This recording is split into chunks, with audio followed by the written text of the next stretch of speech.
Welcome to Thursdays on the Stoop. I'm Julian, and today we have Labyrinthing, rewriting myth into contemporary fiction with Marianne Agnes. Marianne is a writer and pastor's daughter originally from East Tennessee, now based in Philadelphia. Her work has been supported by Tin House, Sundress Academy, Poetry Field School, Woodstock Birdcliff Artist Guild, and Collective Lit, among others. Her writing often explores themes of transsexuality, land, class warfare, and mysticism. She is currently working on her first novel, and it is full of angels. You can find more of her work on her website, marianneagnes.com, which I'll put in the chat, and on Instagram at Permissive Footpath. And with that, Marianne, take it away. Hi, everyone. Thanks, Julian. Thanks, Julian and Blue Soup, for having me. Thank you, everyone, for coming. So good to see your faces and some familiar faces and new faces.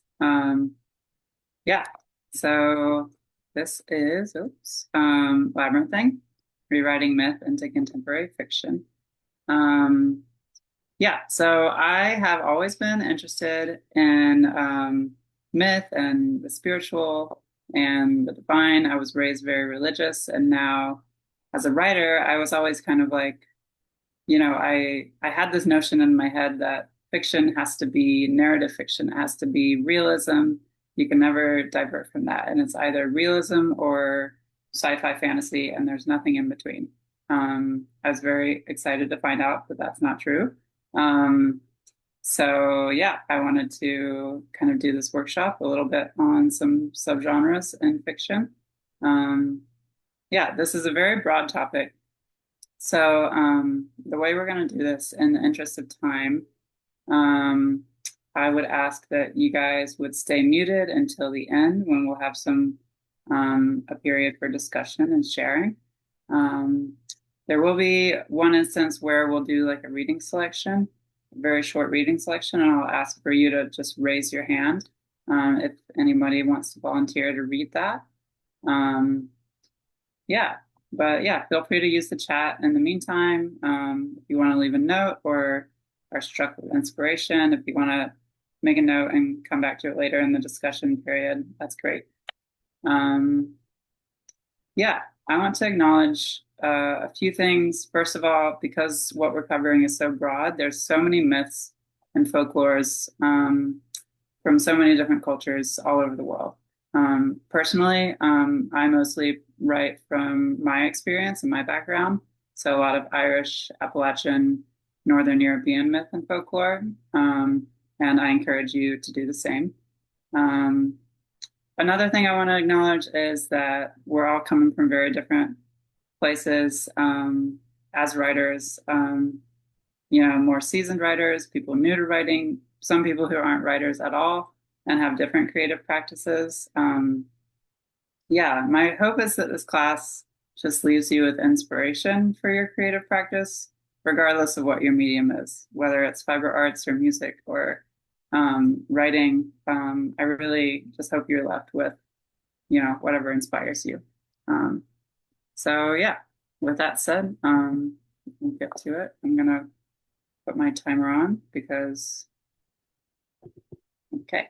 Um, so this is a little about the title. The nature of the labyrinth is in order to get to the center of the labyrinth, you have to go backwards. You have to retrace your steps. You have to go backwards in order to move forward.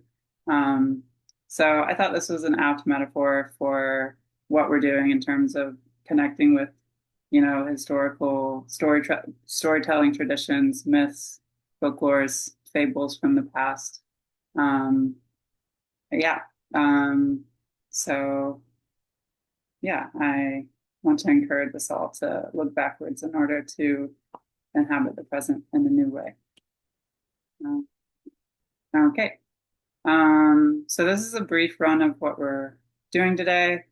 I'm going to take approximately 15 minutes for the lecture, 10 minutes for the reading, going to have some time for writing, and then at the end we'll have some sharing, discussion, closing remarks.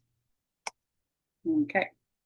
Um, I'm not going to spend too long on this because, like I said, it's a very broad topic, but this is a breakdown of the difference between myth, folklore, legend, fable, parable, fairy tale. I would encourage you to read more about this on your own, but kind of what I want to focus on is these storytelling traditions that are folkloric storytelling traditions, which is kind of the big umbrella that we're looking under. And these are some of those, not all. And I think there's varying scholarship about kind of the nitty-gritty of what each of these are. And they have been defined differently across different cultures through different time periods. So we're not going to spend too long on this, but yeah, I would encourage you to read more of your own interest. Okay, so what is myth? Oftentimes, these folkloric storytelling traditions are used to shine a light on structural inequalities, to conversate with larger philosophical, moral, existential questions, one's own spiritual journey. These stories are often about our humanity, kind of existential questions, usually allegorical to our shared struggles, with a scope that might be very broad, like universal, or hyper-specific, like storytelling that might be about a particular local problem or a particular people or culture. So yeah, I think one of the biggest uh, features about myths is that they're speaking to common experiences. There are stories that connect with a variety. Oh God,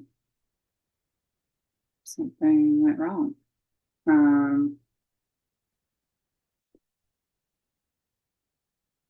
Sorry about that. Um, I'm so sorry. I had some technical difficulties. Can you see me? Okay. I'm hoping you can. Um, all right. I'm hoping that you can see me and hear me okay, but I'll just keep going. Um, yeah, I guess basically the important thing is that myths and folklores are often about, stories that connect communities together and connect their sense of humanity and, yeah, kind of larger questions about the self and, yeah.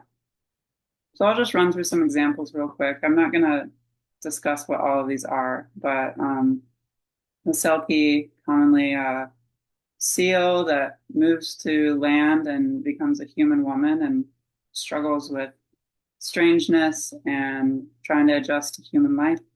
This is an Irish myth. This is a Persian fable, which became reinterpreted as a Russian fable, The Scorpion and the Frog. A Ghanaian Akan folklore, Anansi, who's kind of a trickster character. Ojibwe mythology, the underwater panther or great underground wildcat, described to be sort of in opposition with the thunderbird, which is a more popular myth that you might have heard of. The kitsune from Japanese folklore, a shape-shifting spirit that usually presents itself as a fox. And Islamic religious folklore, the jinn, which we know in anglicized as the genie.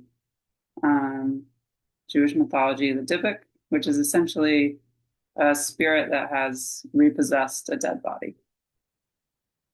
So all these examples that we've seen here are often retold and reinterpreted from generation to generation over time, often recontextualized. So, from a lot of these are very old folkloric stories and have been passed usually with oral storytelling, but then over time became with written storytelling and oral storytelling, depending on the region and the people. I think this is a really beautiful part of myth and myth making and culture is that the generation that's heard it from the generation before will tell it to the next generation and will tell it among themselves, and they will retell it and they will change parts according to what's happening around them, what's happening in their culture, what's happening in the surrounding world, um, and sort of the core story of the myth is carried from generation to generation to kind of preserve that truth or that impression or kind of the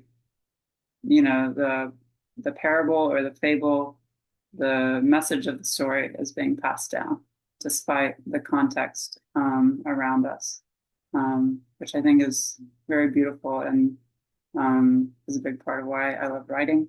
But yeah, I do think it's worth mentioning that this retelling of these myths and reinterpretations of them are not always within the traditions of their own cultures. They can be told from people outside of those cultures. They can be co-opted. They can be co-opted to manipulate people en masse. This practice often alienates us from the original tellers of our stories. It alienates us from our histories and our cultures. And this is very common with myths and folklore. They are often co-opted and appropriated. And in doing so, this is usually purposeful, as a purposeful act of cultural erasure and genocide. So here's some examples from the previous examples that we had. It's the Selkie, now a clothing brand. The Thunderbird from the Ojibwe myth, now a car, as popularized in Thelma and Louise. Smoking the Frog, maybe we have seen this meme. The Kitsune, otherwise known as Firefox. Jinn, as seen in Tilda Swinton film and I Dream of Jeannie. I used to watch this with my grandma. And, Nordic mythology and folklore, as this has been adapted by white supremacy groups in the US. Okay, so I think we're going to move into talking about rewriting myth or writing myth in contemporary fiction. Like, why would we do this? Why wouldn't we just write fantasy or sci-fi? Why wouldn't we commit to writing a story that is fully fantastical, and fully, abandoning the constraints of our reality that we know? Why wouldn't we just do that? Yeah.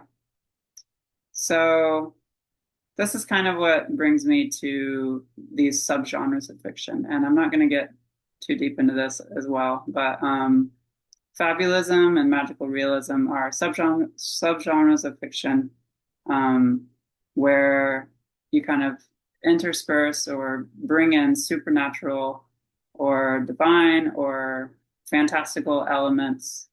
You bring those into fiction.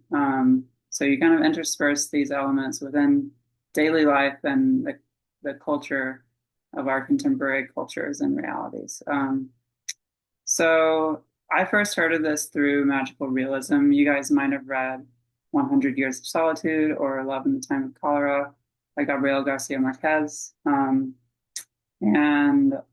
I learned recently that I was calling kind of everything magical realism, when in reality, magical realism stems from Latin American fiction.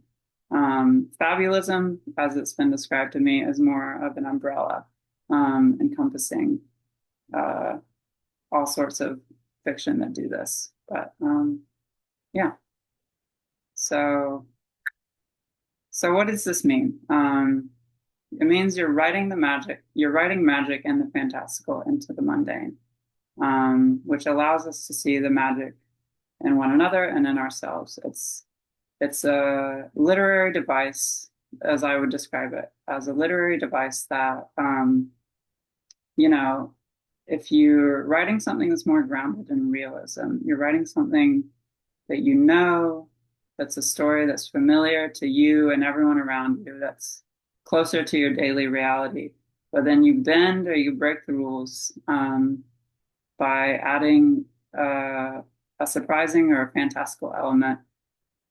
There's so much you can do with that in terms of like, how does this help us understand the character? How does it, highlight themes regarding self or morality or political themes? It can kind of heighten our sense of um, characterization of kind of subplot. Yeah, and it creates a sense of broader possibility for how we see the world. So yeah, by introducing something uncontainable and wild into the world that we all know, I mean, as we know, it's bleak out there. Um, we are living under fascism. We're living in this world in an environment that innately seeks to control and contain us. But through storytelling, these modes of storytelling, writing them into realism or fabulism, we can bend and break the realities that we know and experience every day. And this can help us as readers, as community. It can help us imagine new possible futures, which is what myths have always done, which is what folklore has always done since the dawn of time. So, yeah. So doing this in in our writing today, we can connect with our experiences, reconnect with our folklores and places of origin. Where do we come from? Like, what is your life? What is pertinent to what you would write about? What's your struggle? What's your realities? Where are your families from? What's your genealogy? And what are the myths and folklores from those? And I know that we all come from very different places, and this can mean very different things to all of us. So I want you to think about what this means for you. Yeah. Okay. I'm just gonna make sure that I'm uh, okay. Sorry, I'm just having some issues here. I hope you guys are seeing me okay. Um,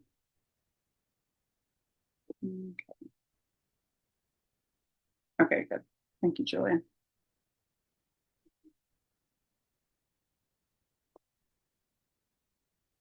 Um, Sorry about that. Okay, great. Just let this load. Okay, so now we'll do an example, a selection from Politics, the Form of a Mortal Girl by Andrea Lawlor.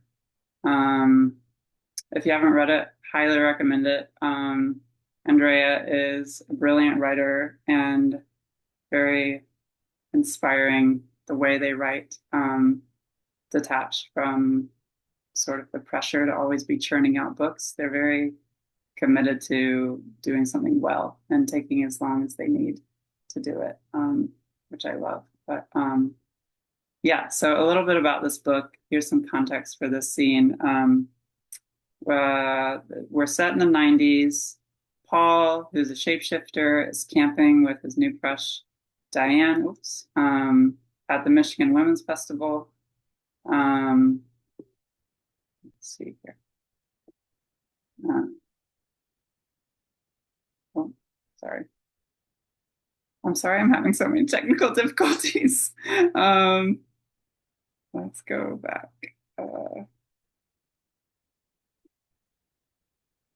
Okay. I am kind of a Luddite. So we're figuring it out. Oh my God, I don't know what's going on. Okay, here we go. Okay, so Paul is a shapeshifter. He is hiding this from everyone. And right now he's at the Michigan Women's Festival, a lesbian feminist space, notorious for being transmisogynistic. Um, and he's with his new crush, hiding the fact that he has shapeshifted as a woman. So if I could get a volunteer to read, if somebody could just raise their hand. Um, I don't know why I'm not seeing you. Um, okay. Yeah, Jess, if you could just unmute, and if you wouldn't mind reading this, great. Um, and I will. Okay. Yeah. They moved Diane's tent to the field where they'd fucked for the first time. They made a fort with a cache of food, a tape player, and batteries and firewood. Paul had maintained his girl body for 5 days straight now, sleeping lightly until Diane went off to a work shift without him. Paul woke in their tent alone, still in girl form. He got up to pee, victorious over his erstwhile penis, but still urgent. It was very early, pink sky early. Diane was nowhere to be found. Paul squatted at the tree line and breathed in the morning, letting hot urine spill out of somewhere in his vagina, a little turned on by the pressure. Blood pounding in the soft red walls, swelling. Where was Diane? He heard an animal noise somewhere to his left, a flash of brown fur. Bear? He pulled up his panties and cutoffs and stood up fast, too fast, pee dripping down his leg, and the bear's fur raised up on his knife in spiky tufts. You can keep going. Oh, that's all I can see. Oh, um, okay, I'll read the next part. Those are hackles, Paul thought, and those are teeth.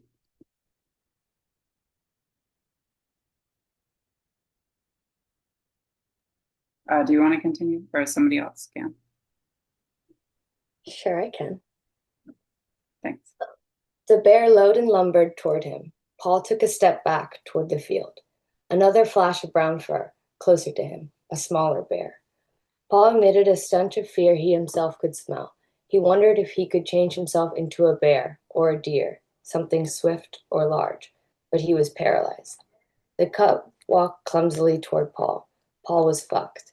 Here was the natural world, the world where his cleverness had conquered and was in fact unconquered, was instead annoyed, retaliatory, possibly hungry. Another animal noise, sharp and authoritative, then gentle. In his fright blinded vision, Paul saw Diane. He couldn't stop her, couldn't shout. He tried to shout with his eyes.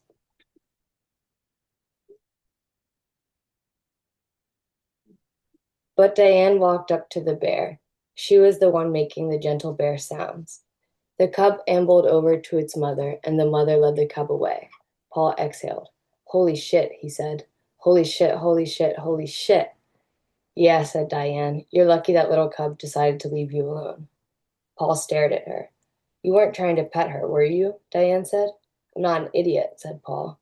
No, but you are a city slicker, Slick. Paul couldn't argue with that, and anyway, he was trying to work out what was happening. Something was wrong. Diane was trembling, high and heady. She was someone else. He realized for the first time how slow she usually was, how even. What did you do to that bear? Asked Paul. They looked at each other. Paul wanted to ask her what she was, but the words gummed up in his mouth. Thank you for saving my life, he said, to say something. He sat down. You're too beautiful to die, Diane said, so Paul guessed he'd said the right thing. I don't want you to die. I don't want you to die too, said Paul. He hadn't. Well, that's all I can say. Thanks. Thanks so much. Okay. Yeah, thanks, Jess. Um, so here we kind of have an example of what this looks like in fiction. We're introducing these fantastical elements like Paul's shape-shifting ability and Diane's ability to kind of commune with animals in a unique way into this context that is grounded and familiar to us, queer subculture in the 90s.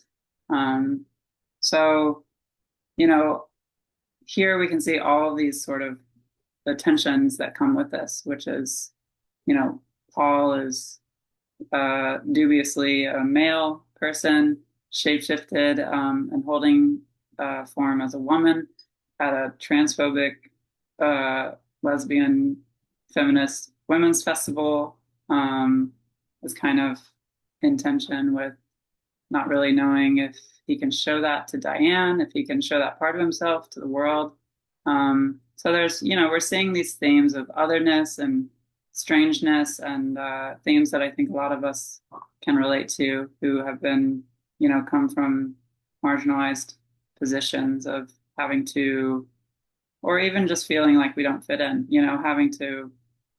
having to hide, having to act to fit in, having to do what we need to do, whether that is passing or code switching or masking or assimilating. So there, there's all those things going on with Paul, and then he meets Diane and has this crush on her and is not sure if it's safe to show her that side of him, and then he realizes that she has this mysterious power over animals, and it rocks his world. He realizes he's not the only one that is other. So I think those sorts of themes they're the sort of hyper real or the fantastical is the contrast with it with this very grounded realism kind of it has an effect on the reader.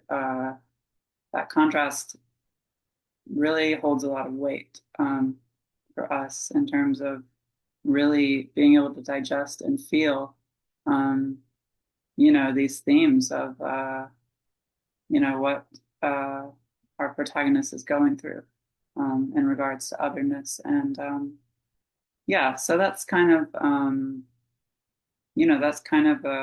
one of the premises of these modes of storytelling where, we're dealing with things that are in our world but are supernatural in order to illustrate broader themes. So yeah. Okay, I think we're doing pretty good on time.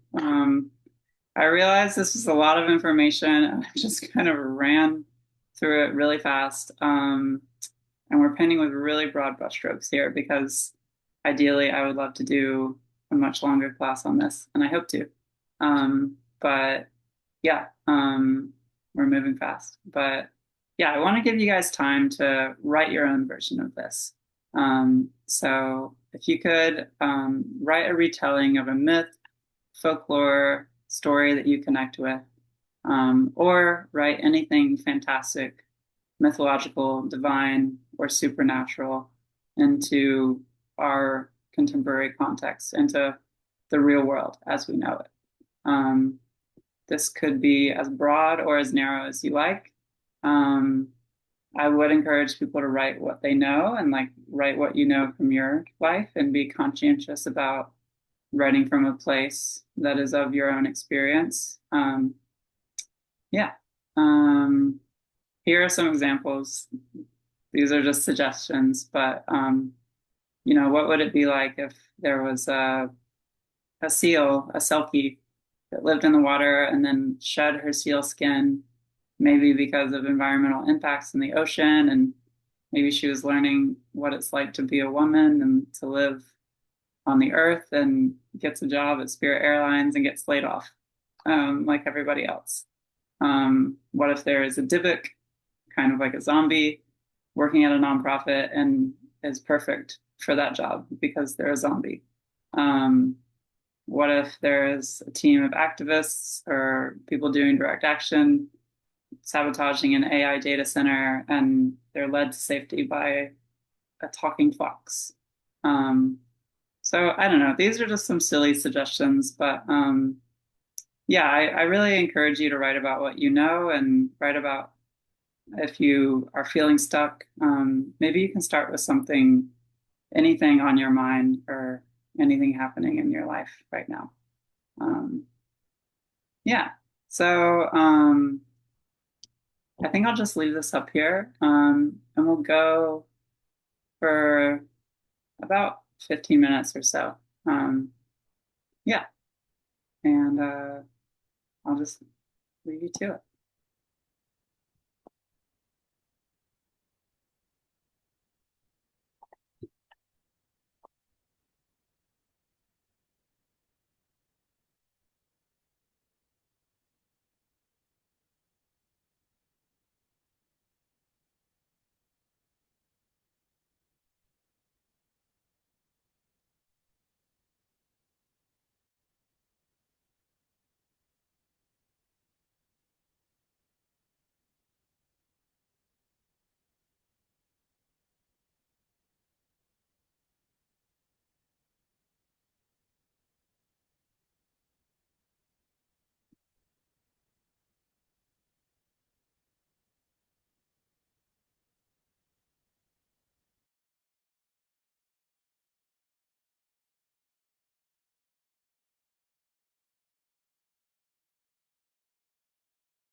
Just do a couple more minutes, but take time.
Just 1 or 2 more minutes.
Okay. If you guys can just finish wherever you are, finish that sentence, start to come back, that would be great.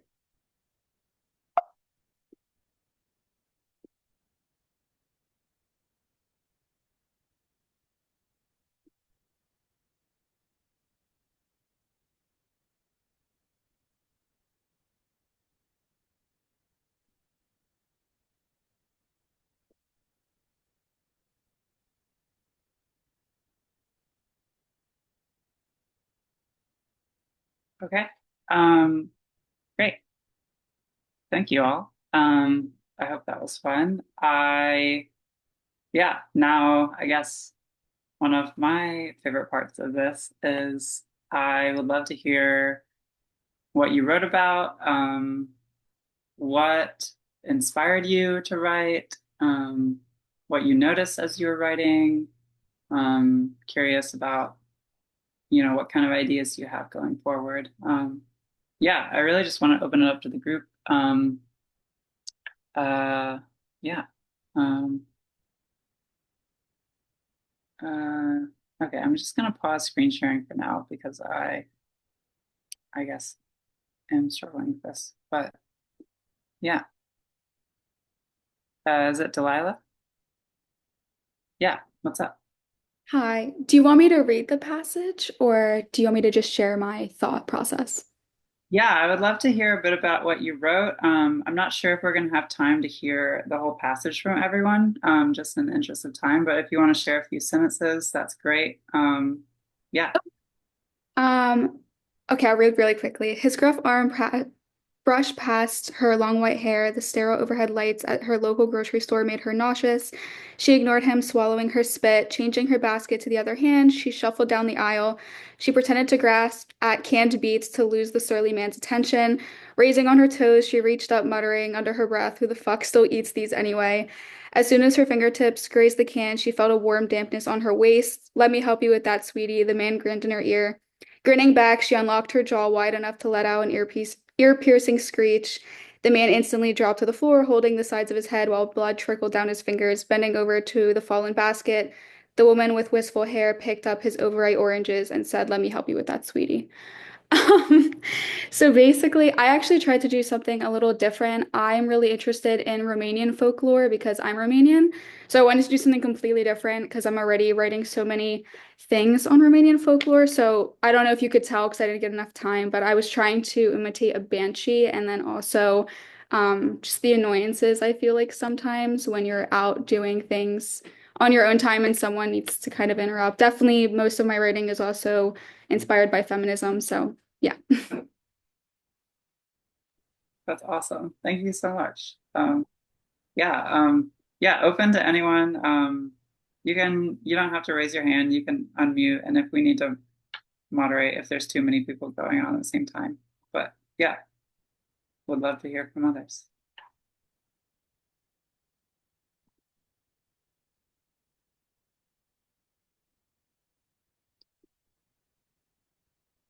Um, Hello. I think I was writing from a slightly different angle because I really envy you, Delilah. I don't, my family history has some giant, like, lacunae in them, like giant gaps. And so I found this really exciting as a way to take the fragments that I do know about that history and write into them and expand them and imagine things. So thank you.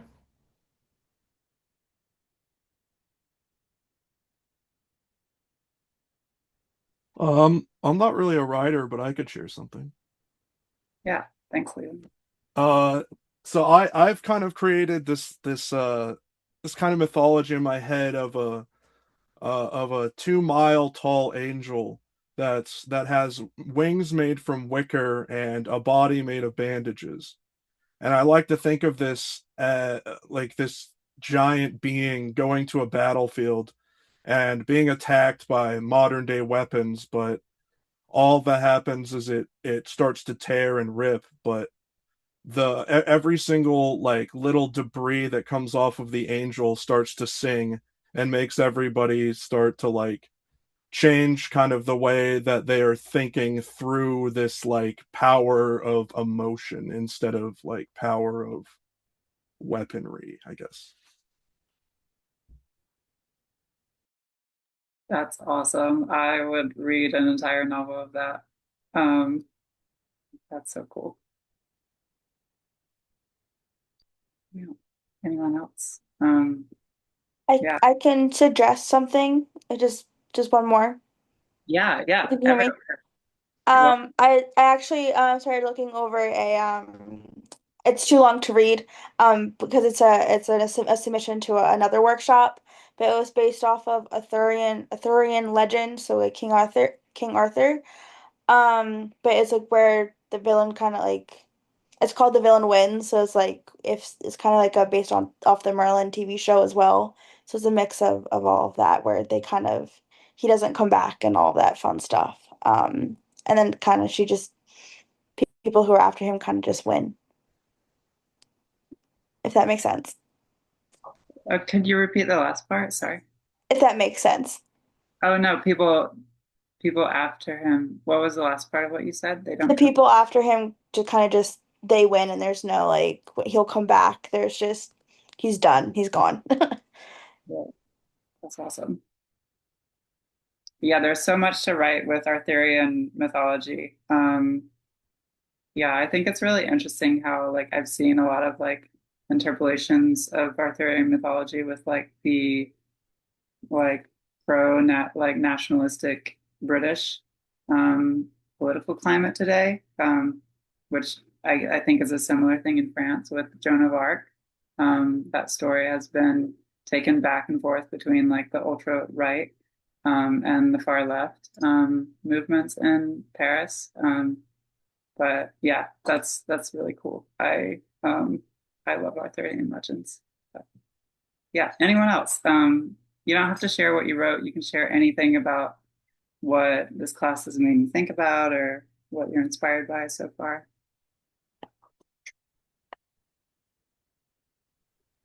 I'm just appreciative of bringing up looking into your own history with myth because I'm Persian and I was like, I don't know any Persian myths.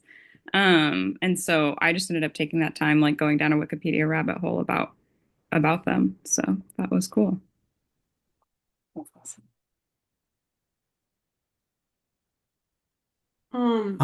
I suppose,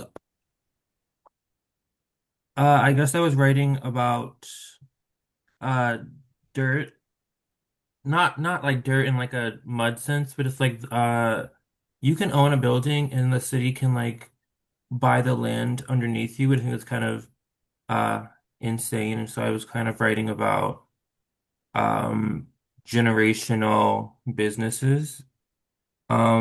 You know, sometimes like the soil underneath them is older than the rest of the town. And sort of like what that means for someone who's like raised in these sort of mythological traditions and like told these stories, but doesn't necessarily believe them. And so then like kind of like what you do then, I guess, when it's like all happening around you and you still have to like work the register at your grandma's restaurant. Yeah. Yeah. That makes me think of how like institutions have like sold their private airspace as well. Like I think Hampshire College sold their airspace a few years back. I guess opposite direction from underneath you, but yeah. Yeah, very much so like in the sense of like drones only being allowed commercially like within a certain distance of people, and then if they're too low, it's like, oh, actually that doesn't count. And you can like call the police for that, I guess. But if they're too high, they're like, well, that's free air, which is interesting because nothing else is free. Uh, Susie, were you gonna say something? Oh, thank you. I I had this idea of someone being on a trolley that diverts itself off the track and heads to a University of Pennsylvania administration building where it starts ramming the building, and there had been a protest there to demand that Penn pay taxes to support the city and SEPTA funding to keep transit affordable, and the trolley so everyone on the trolley is trying to hold on and they're getting injured and screaming, and so the trolley kind of notices this and then stops and then goes back on the track, and the person feels the frustration of the trolley not being able to express itself in a way that doesn't hurt people. I didn't really write anything. I just was coming up with this idea. That's awesome. I would love to read that. It's very cool. I couldn't like immediately couldn't think of any myths, but the first thing I thought of was like potions when I thought of like fantastical stuff. So I wrote about because I just started a new medication, so I wrote about it like if it was a potion that did like way more to me. But it was really interesting. I really want to keep writing about it. That's awesome.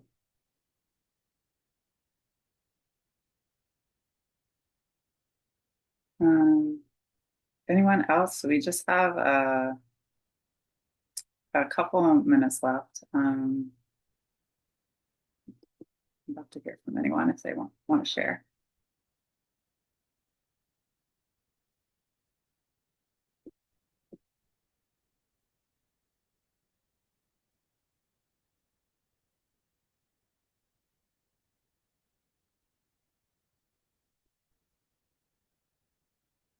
Okay.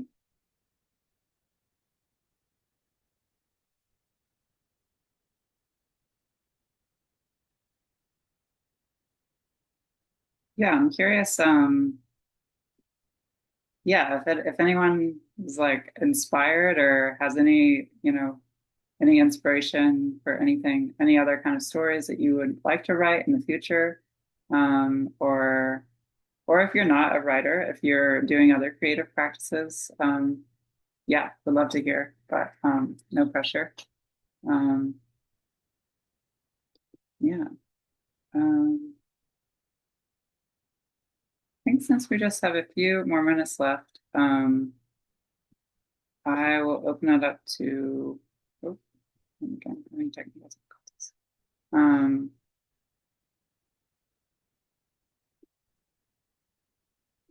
Yeah, I guess I'll just open up to any questions anyone has. You don't need to raise your hand. You can just unmute. Uh, yeah, just have a few minutes. But Um, I have a question. Mhm.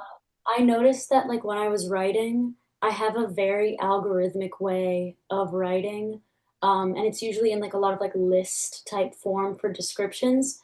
And I like noticed that and I was like, what is the best way to kind of get out of a pattern that you see like within your writing structure? Or like how do you kind of challenge that while still telling your story or, depicting things? Just like how do you kind of motivate that change once you notice there's like something like that happening? Yeah,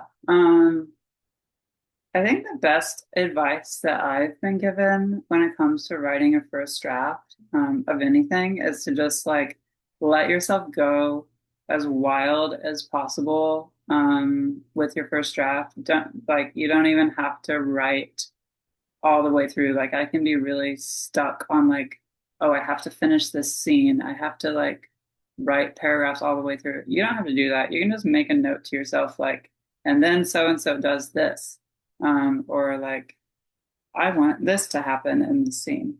Um, and I think if you're stuck in writing in a certain format, you can do that with style too.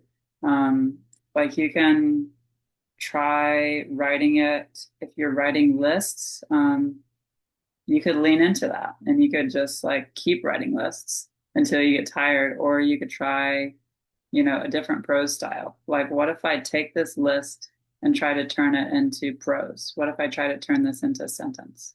What if I try to turn this into a poem? And I think that's just kind of like exercising that muscle of like writing in different forms. If that makes sense. I don't know. That's one idea I have, but we can talk more about this after class if you want. Anyone else? Yeah, just like similar to, I think it was Ali that said earlier, like if someone doesn't really know a lot about myth or folklore, like connected to where they're from, is there like any places that you, or like, I guess, where do you think is a good place to start to like look into that or find that? Yeah, I have put some links in here if you guys want to. I think you should be able to access this, but I can also share this with you guys. Yeah. Uh, you know what? I'll have to figure that out afterwards. But otherwise, honestly, I, as a kid, loved the children's section of bookstores and libraries. There's all sorts of books, like with illustrated mythologies from different places. I think I was obsessed as a kid with this massive, thick kind of atlas of myths from all over the world. I would just go to the library. That's what I would recommend. But or just I love Wikipedia. I love like if there's like a culture or a people or like a physical place that I don't know anything about. I think I'm always just like looking up like are there any like what's the folklore? What are the myths? Like what are the cryptids associated with this place? So yeah. Um yeah, and yeah, if anyone has any. We do have to start wrapping up. Yeah. But yeah, any final thoughts before we close out?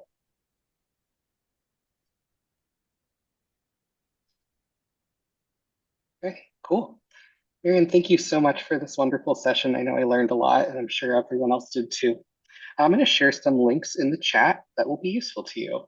The first link is a feedback survey, so you can let Marianne know what a great job she did. There's also a link to our events page on our website, where you can find out about next week's Thursdays on the Stoop, which is a info session with the folks from Philly Story Fest, who will talk to you about storytelling for the stage and how to pitch to them. So really real life, practical, useful stuff there. Would love to have you present if you're interested. There's also all kinds of good things coming up this summer. I cannot spill all the beans yet, but the first set of beans I just spilled, which is that we're doing something called Instant Book Club this summer. It's basically a book club you have to do zero preparation for, so you can learn more about that on the events page. It's all free, of course. We have our weekly newsletter, so you can get updates about book club and other cool events. Definitely recommend subscribing. And of course, if you want to support free programming like this one, you can pitch in at bluestoop.org/donate. The last thing I'll mention is that we have our annual student/teacher community showcase at the Fleischer Art Memorial on June 13th. It's called The Last Word. Tickets are a mere $2. So cheap, who could believe? And there's like a reception with snacks and wine and stuff. So we'd love to have you there to celebrate the amazing and talented writers of Blue Stoop. And with that, I say thank you. I will send you the recording of this session in the next few days, along with any other materials that Marianne may want you to have. So keep an eye out for that. Take a moment to fill out that survey, and thank you all again. I hope you enjoy the rest of your day. Thanks for coming. Thank you, Julia. Thanks, everyone.